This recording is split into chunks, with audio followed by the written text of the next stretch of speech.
When it comes to the design of the product, we usually expect to see the simple, right decisions. Most of the time, we barely notice examples of good design.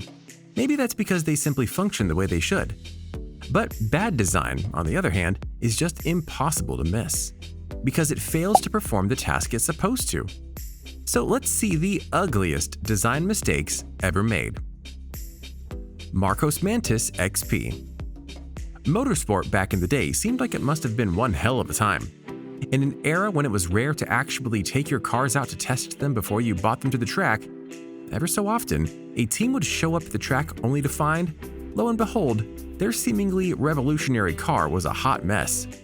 Such was the situation with the 1968 Mantis XP. Designed by Dennis Adams, the Mantis XP was the most ambitious project ever undertaken by Marcos Cars. It astounds at first glance with its large and fully transparent plexiglass doors. Initially, the roof of the prototype was even made in one transparent piece. Another original concept was the central cell made of plywood, also in use for the other Marcos cars. The engine, the Brabham Repco V8 derived from the Formula One engine, was comparable to that of the Ford GT40 V8. When the Mantis was finished, they had to cut a hole in the floor to drop it out of the Bradford-on-Avon workshop. It was an ignominious start for an astonishing car. Airbus Beluga. Alright, ladies and gentlemen, here you have one of the ugliest Airbus you can ever see. It's Airbus Beluga. That was the first of 5th-generation oversized cargo airlifters slated to enter service in 2019. The 6 designs we proposed for consideration by employees respected our brand identity while running from the conventional to the unconventional, even adding a touch of fun, explained Tim Orr, Airbus head of branding. With its bulging upper forward fuselage and enormous cargo area, one of the most voluminous of any aircraft in existence, civil or military, Airbus Beluga XL will be plenty recognizable as it is. The addition of a happy face to the distinctly shaped airframe that gave rise to the iconic airframe's name will further reinforce it in the public's mind and help further develop Airbus identity. It's amazing how our Beluga XL airlifters foster such enthusiasm. I'm extremely proud and working on such an important symbol for our company, and I'm sure my team feels the same about this exciting project.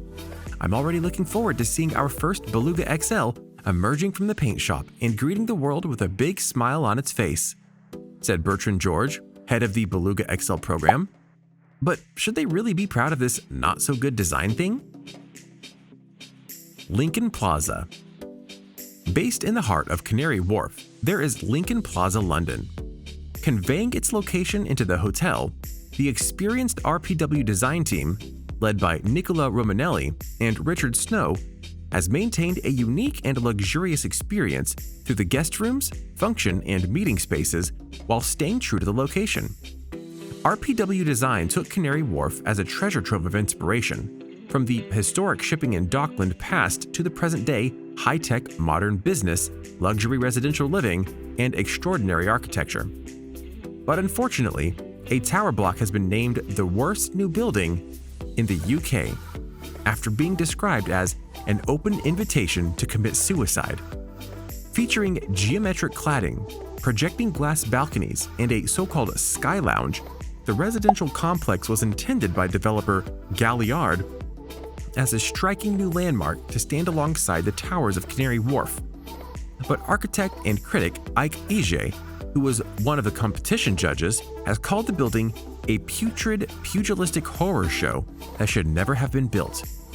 In its bilious cladding, chaotic form, adhesive balconies, and frenzied facades, it exhibits the absolute worst in shambolic architectural design and cheap visual gimmickry. Essentially, this building is the architectural embodiment of seasickness, waves of nausea frozen in sheaths of glass and colored aluminum that, when stared at for too long, summon queasiness, discomfort, and, if you're really lucky, a reappearance of lunch as inevitably as puddles after a rainstorm, he said.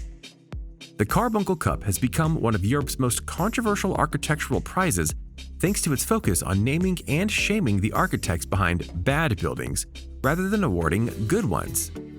It is intended as a counterbalance to the Sterling Prize, which is awarded by the Royal Institute of British Architects each year to recognize an outstanding new building. This carbuncle win is, as always is, a forthright call to arms against bad architecture and bad planning. And if it takes an irreverent contest between a handful of woeful buildings to bring these matters to light and encourage mainstream public debate, then the Carbuncle Cup has done more for the cause of good design and livable cities than London Plaza and its gruesome ilk ever will, added EJ. 3D printed bridge. Back in 2017, the first 3D printed pedestrian bridge opened to the public in Madrid. Led by the Institute of Advanced Architecture and Catalonia, or IAAC, in a process that took a year and a half from its conception, the structure crosses a stream in Castilla-La Mancha Park in Alcobendas, Madrid. The Institute stated in a press release that the parametric design allowed for the optimal distribution of the material and minimized the amount of waste by recycling the raw material during production. The design also allowed for maximum structural performance. The material is used only when it is needed, with complete freedom in terms of form, maintaining its porosity thanks to the application of generative algorithms and challenging the traditional techniques of construction. Already Marco Paulo, academic director of the IAAC and director of the Alcobendas Bridge project, explained one of the design challenges. The size of the printed piece has been a crucial factor since the maximum dimensions for the piece that we can print with this machine are 2 meters by 2 meters by 2 meters. This clearly has influenced the strategy and the design. The result is a piece of architecture that almost looks like something out of a science fiction book, and we gotta say that it's not really perfect looking. The IAAC stated that the project reflects the complexities of nature's forms, was developed through parametric design, which allows to optimize the distribution of materials and minimize the amount of waste by recycling the raw material during manufacture. The computational design also allows maximizing the structural performance, being able to dispose of the material only where it is needed, with total freedom of forms, maintaining the porosity thanks to the application of generative algorithms, and challenging the traditional techniques of construction. Elephant building. Elephants have played a huge role in Thai society for many centuries. So when someone decided to build a high-rise in the shape of an elephant in Bangkok's business district, well, it seemed like the perfectly reasonable thing to do. Bangkok is home to more than 80 completed skyscrapers, a record surpassing only by a few other cities in the world. So for a high-rise building to get noticed, it has to be a little special, and in Thailand, few things are considered more special than elephants. Such was the thinking of engineering and real estate mogul Arun Shashari and architect Ongard Satrabahandu when they decided to collaborate on a new building in the Chatuchak district of the Thai capital. Chai Suri in particular was well versed in all things elephant, having previously opened his own museum to exhibit his collection of more than 2,000 elephant-shaped art objects. The Elephant Building, also known as the Chang Building, was completed in 1997. It consists of 3 towers joined across the top by a horizontal band of residential suites. 2 of the towers form the legs of the elephant, while the third represents its trunk. The tower contains 32 floors, reaching a total height of 335 feet. Further details add to the overall elephant effect. The tusk on either side of the trunk contains the offices of the building's management company.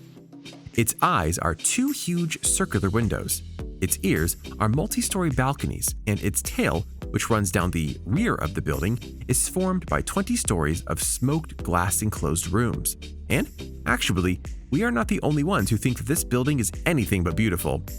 Meanwhile, Architectural Digest, the most respected magazine covering global architecture, included Elephant Building in its list of the 24 ugliest skyscrapers in the world. The article, written by the magazine's associate editor Nick Maffei, described the Bangkok landmark by saying, "While playful in design, the structure does little to push the integrity of Thai architecture." In their description, the magazine also does little to credit Ongkat Satrapahan, Thailand's national artist and the architect of the Elephant Building, but instead said that the landmark was created by another famous architect, Sumet Jumsai. Which design did you hate the most? Let us know in the comments down below. Make sure you subscribe to our channel and turn on your post notifications so you never miss a video from us. If you liked this video, don't forget to give it a thumbs up. See you in the next video. Thanks for watching.